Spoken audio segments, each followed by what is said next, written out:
अल्लाहुम्मा सल्लि अला मुहम्मदिन व अला आलि मुहम्मदिन व बारिक वसल्लम। अन इब्न उमर रज़ियल्लाहु अन्हुमा क़ाल कान रसूलुल्लाह सल्लल्लाहु अलैहि वसल्लम यअतकिफुल अशरल अवाखिर मिन रमज़ान मुत्तफ़िक़ुन अलैहि रवाहुल बुखारी व रवाहुल मुस्लिम। रब्बि इश्रह ली सदरी व यस्सिर ली अमरी वहलुल उक़दतम मिन लिसानी यफ़क़हू क़ौली वजअल ली वज़ीरम मिन अहली आमीन या रब्बल आलमीन। अल्लाहुम्मा सल्लि अला मुहम्मदिन व अला आलि मुहम्मदिन व बारिक वसल्लम। आज हम जो हदीस पढ़ेंगे एतकाफ़ के हवाले से पढ़ेंगे। और आपको मालूम है कि अब एतकाफ़ के दिन करीब आ रहे हैं और हमारे यहाँ एतकाफ़ बैठने का रवाज है। लोग एतकाफ़ बैठते हैं, तो कुछ एतकाफ़ की फजीलत, एतकाफ़ के बारे में भी हमें मालूम होना चाहिए। पहली बात तो यह है कि एतकाफ़ जो है वो रमज़ान मुबारक के आखिरी अशरा यानी आखिरी 10 दिन में मस्जिद में बैठना होता है। और ये 20वीं जो रोज़ा होता है, 20वां रोज़ा, उसकी जो है वो शब को हम बैठ जाते हैं। और अगर 30 रोज़े बने तो 30 रोज़ों के बाद, अगर 29 बने तो 29वें रोज़े के बाद हम मस्जिद से उठकर आते हैं। और ये जो हमारे 10 दिन होते हैं मस्जिद के अंदर, इन 10 दिनों में हमें अल्लाह की इबादत करनी होती है, अल्लाह के साथ लौ लगानी होती है और जनाब अल्लाह के साथ मोहब्बत का जो है वो एक पहलू हमें अपनाना होता है। एतकाफ़ असल में लुगत यानी लुग़वी एतबार से एतकाफ़ कहते हैं ठहरने को और बंद करने को, और शरा में एतकाफ़ कहते हैं एक ख़ास तरीके से ठहरना, यानी मस्जिद में मखसूस शख्स का नीयत के साथ ठहरना, यानी नीयत करने के मैं मस्जिद में एतकाफ़ की नीयत से बैठता हूँ, तो इसको एतकाफ़ शुमार किया जाता है।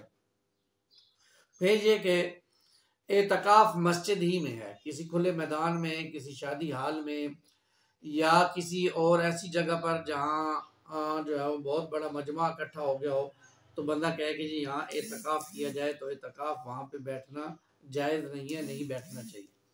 फिर ये बात भी कि एतकाफ़ इनफरादी इबादत है, इज्तमाई इबादत नहीं है। जैसे हमारे यहाँ इज्तमाई कुर्बानियाँ शुरू होने के बाद अब इज्तमाई एतकाफ़ भी मार्केट में दस्तयाब है। तो मसला ये है कि ये मार्केट में नई नई चीज़ें आती हैं तो हम उनके पीछे भागना शुरू कर देते हैं। हम नहीं सोचते कि दीन की रूह क्या है, दीन क्या चाहता है, अल्लाह ताला क्या चाहते हैं, अल्लाह के हबीब क्या चाहते हैं। रसूलुल्लाह सल्लल्लाहु अलैहि वसल्लम ने जितनी मरतबा भी एतकाफ़ किया मस्जिद में किया, मस्जिद के अलावा किसी जगह पे एतकाफ़ नहीं किया। दूसरी बात ये कि एतकाफ़ इनफरादी इबादत है, ये इज्तिमाई इबादत नहीं है। मस्जिद में अगर 10, 12, 15, 20 लोग बैठेंगे भी तो वो अपने इनफरादी अमाल करेंगे। हाँ, नमाज तो मस्जिद में बाजमात अदा करनी होगी, लेकिन वो नवाफिल पढ़ते हैं, तहज्जुद पढ़ते हैं, जिक्र करते हैं, तिलावत करते हैं, तो वो इज्तिमाई इबादत नहीं होगी बल्कि वो इनफरादी इबादत ही कहलाएगी। इस हवाले से आप ये बात भी ज़रा ध्यान में रखें, जहाँ हर काम में हम इज्तिमाइयत को घुठेर लेते हैं, वहाँ पर वो जो इनफरादी इबादत का लज्जत और मोहब्बत होती है वो ख़त्म हो जाती है। मिसाल के तौर पर जहाँ अकेला बंदा बैठकर तन्हाई में अल्लाह को याद कर रहा है, रो रहा है और उसकी जो आंसू निकल रहे हैं उसका अपना एक पहलू है, और एक शख्स है इज्तिमा में जो ढाड़े मार मार कर रोया और लोग उसको चुप भी करा रहे हैं।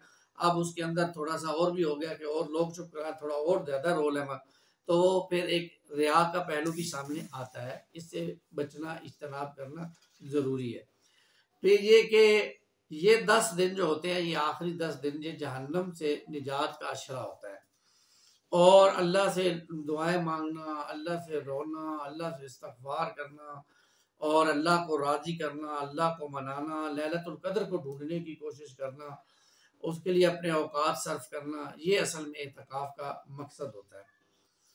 अब मैं ये जो रवायत पढ़ी है उसका तर्जमा आपके सामने बयान करके फिर आखिर में करूँगा कि हमसे जो बड़ी बड़ी गलतियाँ होती हैं हम उनसे कैसे इज्तनाब कर सकते हैं। तो सैयदना अब्दुल्लाह इब्न उमर रज़ी अल्लाह तआला अन्हु में से रवायत है कि रसूलुल्लाह सल्लल्लाहु अलैहि वसल्लम रमज़ान के आखिरी अशरे का एतकाफ़ फरमाते थे, यानी आप आखिरी अशरे में एतकाफ़ करते थे। और आज हमें भी आखिरी अशरे में रसूलुल्लाह सल्लल्लाहु अलैहि वसल्लम की इक्तदा में एतकाफ़ करना चाहिए, और ये मसनून एतकाफ़ होगा। और उसकी हिकमत ये है कि ये दिल जमी और दिल की सफाई का सबब है। इबादत के लिए अपने आप को खारिज करना, मलाइका से यानी फरिश्तों से मुशाबहत इख्तियार करना और लैलतुल कदर को हासिल करने के लिए अपने आप को पेश करना है। एक और रवायत में आता है, अम्मा आयशा फरमाती हैं कि रसूलुल्लाह सल्लल्लाहु अलैहि वसल्लम रमज़ान के आखिरी अशरे का एतकाफ़ फरमाते थे, यहाँ तक कि आप सल्लल्लाहु अलैहि वसल्लम ने वफ़ात पाई। फिर आप सल्लल्लाहु अलैहि वसल्लम के बाद आपकी अज़वाज मुतहहरात ने भी एतकाफ़ किया। बुखारी और मुस्लिम। यानी इससे ये भी मालूम हुआ कि ऐसी मसाजिद जहाँ में ख़वातीन का भी अलग से सेपरेट बापर्दा इंतज़ाम मौजूद हो तो वो भी वहाँ पर एतकाफ़ बैठ सकती है। लेकिन अगर एतकाफ़ वहाँ पर मौजूद ना हो, जैसे कि हमारे मुआशरे में नहीं है, अरब में ये चीज़ें मौजूद है, हमारे यहाँ नहीं है इक्का दुक्का मस्जिद के अलावा, तो हमारे यहाँ ख़वातीन अपने घर के किसी एक कमरे में एतकाफ़ के लिए जगह को मुख्तस करेगी और वहाँ पर वो एतकाफ़ करेगी। एतकाफ़ की नियत करके वो वहाँ पर 10 दिन गुजारेगी, अल्लाह के साथ लौ लगाएगी। फिर ये कि अल्लाह के रसूल सल्लल्लाहु अलैहि वसल्लम ने एक मरतबा 20 दिन का भी एतकाफ़ किया और आपने मदीने में आने के बाद हर साल एतकाफ़ किया। तो ये मुस्तकिल सुन्नत है रसूलुल्लाह सल्लल्लाहु अलैहि वसल्लम।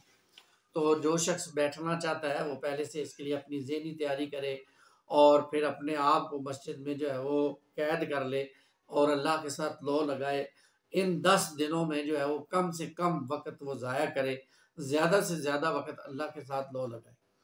अब हो क्या रहा है, ये तो इबादत है, इससे तो नेकियां कमानी चाहिए। अब हमारे यहाँ मादरत के साथ एतकाफ शोहरत का जरिया बनता जा रहा है।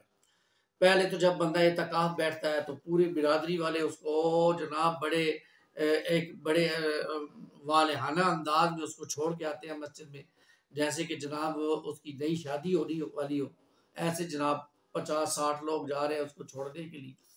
और जनाब जिस दिन फिर वो एतकाफ से उठता है, बाकायदा जनाब घर में महफिल मुनक्कद होती है और जनाब ठीक ठाक मिठाइयाँ होती हैं, हार पहनाए जाते हैं, फूल फेंके जाते हैं, बाकायदा पैसे भी दिए जाते हैं और भी मुख्तलिफ रवाज होंगे। ये क्या है, व्हाट इज़ दिस? ये तो एतकाफ नहीं है। ये आपने किसके लिए एतकाफ किया, उस रब के लिए किया या लोगों के लिए किया? ये क्या हमने ड्रामा बनाया हुआ है? हर हर काम के अंदर, इबादत के अंदर एक नई चीज़ को हम लेकर आ जाते हैं और जनाब एक नया जो है वो चीज़ पैदा करके हम अल्लाह और अल्लाह के रसूल सल्लल्लाहु अलैहि वसल्लम की नाराज़गी का सबब बनते हैं। तो इन चीज़ों से इज्तनाब। फिर ये जैसा कि मैंने अर्ज़ किया कि इज्तिकाफ़ के लिए ऐसी मस्जिद और कोशिश की जाए घर के करीब की जो मस्जिद है वहाँ बैठा जाए ताकि घर वाले आपकी जो भी ज़रूरत की चीज़ें आसानी से आप तक पहुँचा सकें, खाना वगैरह, कपड़े वगैरह आपको दे सके। तीसरी बात यह है कि जहाँ आप दूर जाकर एतकाफ बैठेंगे और वहाँ आप घर से दूर होंगे तो ज़ाहिर बात है घर वाले भी ये सहूलत आपको नहीं दे सकेंगे। और दूसरा यह है कि इंसान का दिल हमेशा घर की तरफ लगा रहता है और फिर इंसान को बाद औक़ात परेशानी का सबब भी होता है। फिर ये है कि एतकाफ़ जो है इज्तिमाई, मैंने पहले भी अर्ज़ किया कि नहीं है, ये तो इनफरादी इबादत है। लेकिन अगर किसी एक मस्जिद में उसके नाम की वजह से ज़्यादा लोग बैठते हैं, यानी वैसे मस्जिद में 10 लोग बैठते हैं, वहाँ 50 बैठ जाते हैं, तो वो 50 लोग अपने आपस में गप्पे हाँकने की बजाय और जनाब बाकायदा अल्लाह की बंदगी करें, अल्लाह को याद करें। फिर मैंने ये भी सुना है कि बाज़ जगहों पर एतकाफ़ में बाज़ार लगाए जाते हैं, क्योंकि वहाँ बड़े-बड़ी ख़वातीन के भी अलग-अलग टेंट लगाकर उनको एतकाफ़ करवाया जा रहा है, मर्दों को भी टेंट लगा के। ये एतकाफ़ नहीं है भाई, एतकाफ़ मस्जिद में है, मस्जिद से बाहर नहीं है। और अब उन टेंटों में जनाब बाकायदा बाज़ार लगाए हुए हैं और शॉपिंगें हो रही हैं और कह के मारे जा रहे हैं, गप्पे लग रही हैं, लतीफ़े सुनाए जा रहे हैं। ये एतकाफ़ है या बैठक है? इससे इज्तनाब ज़रूरी है। इस आपने इबादत के लिए अगर वक़्फ़ किया अपने आप को 10 दिन, तो फिर इबादत करें ना। फिर अल्लाह ताला से लौ लगाएँ, अल्लाह ताला से माफ़िया माँगे, अल्लाह ताला से ज़िंदगी में अगर इंसान सही तरीके से एक मरतबा भी एतकाफ़ कर ले, तो हो सकता है उसकी बख्शिश का ज़रिया बन जाए। तो बहरहाल एतकाफ़ एक नफली और सुन्नत इबादत है। इसको हम जितना तन्हाई में और जितना संजीदगी के साथ गुजारेंगे उतना ही हम इससे ज़्यादा से ज़्यादा फ़ायदा उठा सकेंगे। अल्लाह ताला से दुआ है कि अल्लाह ताला हमें एतकाफ़ को सुन्नत के मुताबिक अदा करने की तौफ़ीक़ अता फ़रमाए। आमीन या रब्बल आलमीन। अक़ूलु क़ौली हाज़ा अस्तग़फ़िरुल्लाह ली व लकुम व लिसाइरिल मुस्लिमीन वल मुस्लिमात।